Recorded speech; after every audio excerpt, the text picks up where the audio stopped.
پہلا سوال یہ ہے کہ ننگے ہو کر غسل کیا تو کیا وضو ہوگا اور غسل ہوگا یا نہیں؟ دوسرا سوال یہ ہے کہ دوپٹہ اتار کر وضو کیا تو کیا وضو ہوگا؟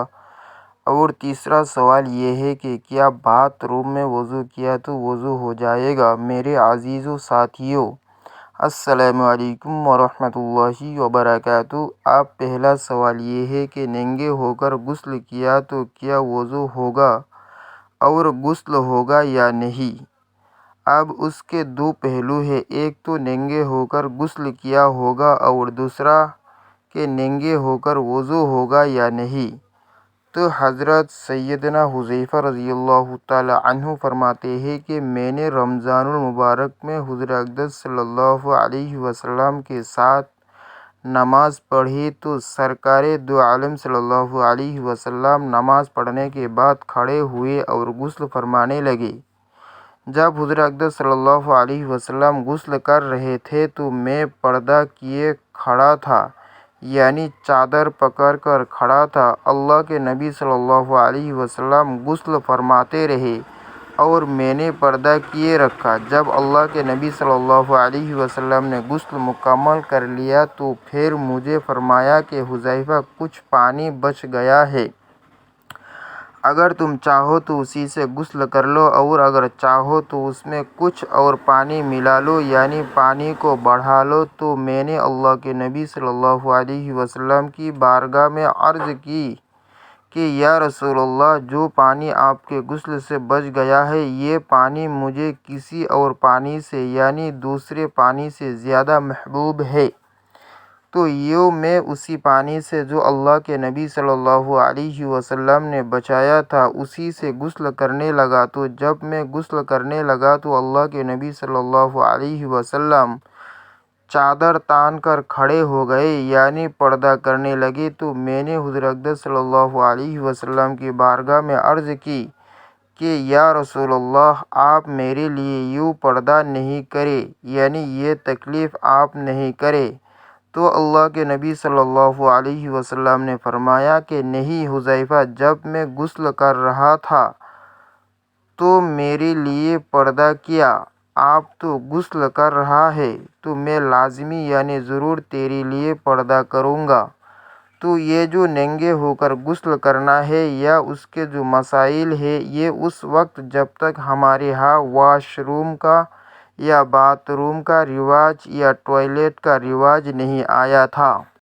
یعنی لوگ باہر نلکے کے نیچے نہاتے تھے، اسی طرح دیہات میں ہوتا تھا، اور اسی طرح شہروں کے اندر بھی نلکے کے نیچے نہایا جاتا تھا، اور جہاں نلکا لگا ہوتا تھا اس کے چاروں طرف کوئی چادر دیواریں نہیں ہوتی تھی، یعنی پردہ نہیں ہوتا تھا۔ ابھی بھی ہندوستان کے اندر بیت الخلاء کا بہت بڑا مسئلہ ہے، لیکن الحمدللہ ابھی بہت جگہ بیت الخلاء بن گئے ہیں۔ تو جب سے بیت الخلاء بنے ہیں اس وقت سے چادر تاننے والا مسئلہ ختم ہو گیا۔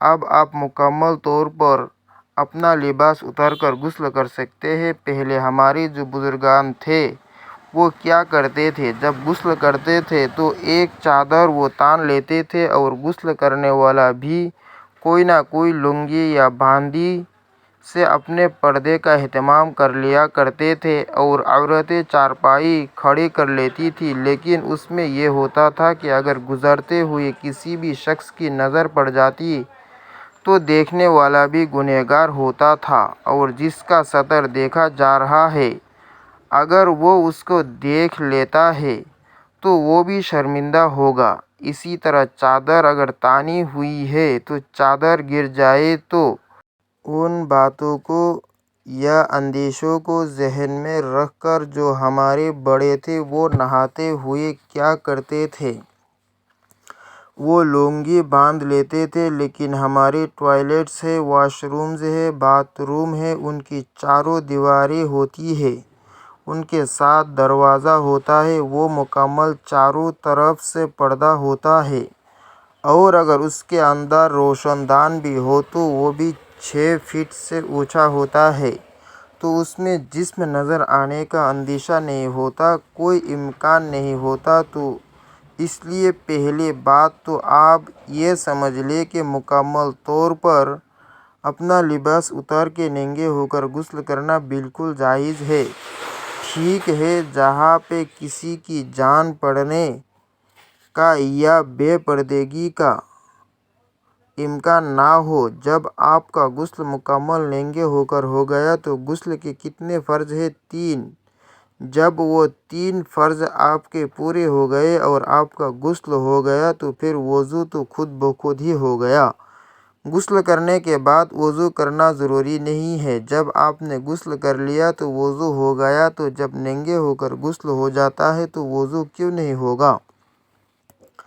اور اگر صرف آپ برکت کے لیے، ثواب کے لیے، یا آپ کے ذہن میں ایک شک ہے کہ بھائی میں نے غسل کیا ہے تو چلو میں وضو بھی ساتھ کر لوں، یا آپ کو اس مسئلے کا پتہ نہیں ہے، تو جب غسل ہو گیا ہے تو پھر وضو بھی ہو جائے گا۔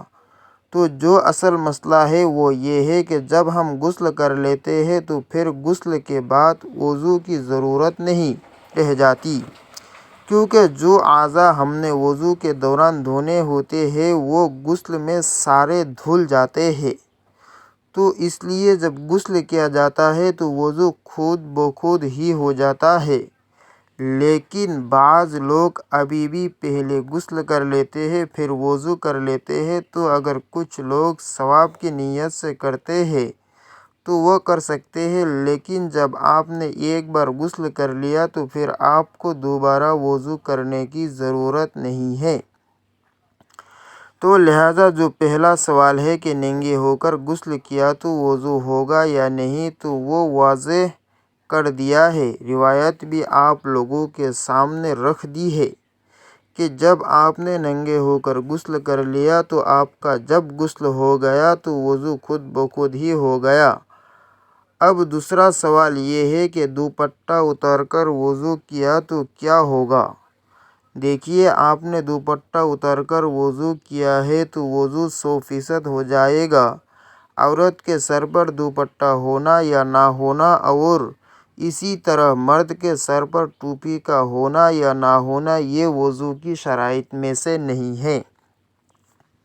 واش روم میں جب ہم جاتے ہیں یا بیت الخلاء میں ہم جاتے ہیں تو اس وجہ سے کہا جاتا ہے کہ سر ڈھانپ کر جاؤ۔ مثال کے طور پر آپ کا گھر ایسا ہے کہ اللہ نے بڑا گھر دیا ہوا ہے، تو آپ نے وضو کی جگہ کوئی باہر بنائی ہوئی ہے، تو وہاں خواتین اپنا دوپٹہ جو ہے وہ اتار کے لٹکا دیتی ہے اور آرام سکون کے ساتھ وضو کر لیتی ہے، تو اس میں کوئی مضائقہ نہیں۔ اسی طرح مرد ہے، انہوں نے سر پہ ٹوپی نہیں رکھی ہوئی تو وضو کر لیتے ہیں۔